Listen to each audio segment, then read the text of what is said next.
we set up the TV business. We acquired it from Axiom about a little over 2.5 years ago.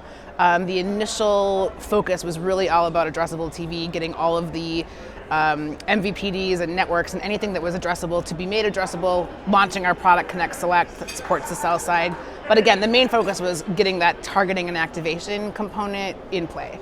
Measurement was frankly a bit of an afterthought at the time.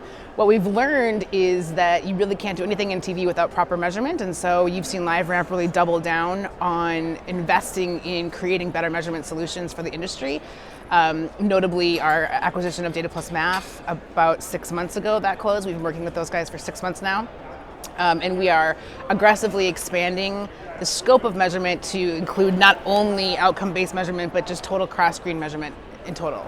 And we announced this week here at CES that Jay Prasad has joined us as well to be Chief Strategy Officer of LiveRamp TV to further help us solidify our vision and mission to bring outcome-based and superior measurement to the TV ecosystem. So what kind of measurement are you guys going to provide that's missing, that's you're going to offer that's unique?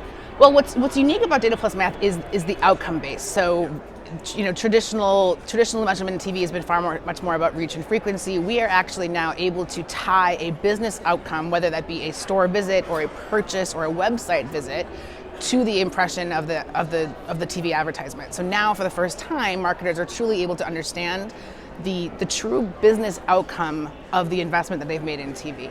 That's very unique, and that is something that the industry has embraced, frankly, with the advent of what Facebook and Google have been able to offer marketers, and now it's kind of being demanded across all channels.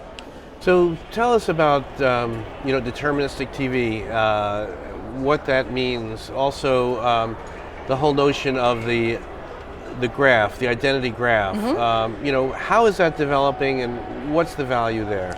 So LiveRamp has always been deterministic in terms of our entire identity graph that powers much more than TV.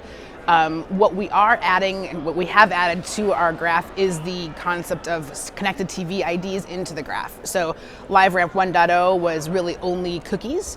2.0 was adding mobile device IDs to that graph, or other device IDs of that nature. 3.0 is adding connected IDs to that graph.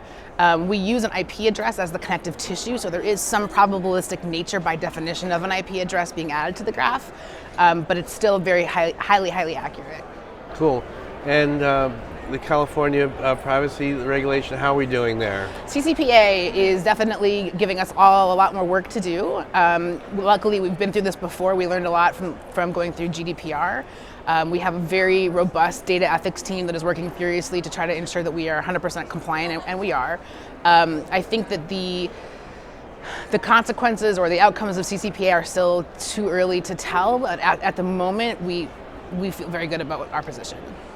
And finally, Allison, tell us sort of your takeaway around advanced TV, the future of TV, converged TV, conversations you've been having here at CES. A little early in the week, but what are some of your takeaways?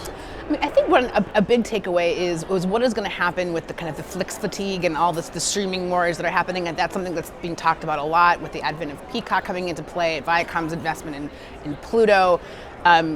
It's kind of anyone's guess to see how the inventory is going to change, which shows are going to be pulled from which streaming services, and really where the consumers are going to go. That is kind of the top of mind for everyone that I'm talking to here this week.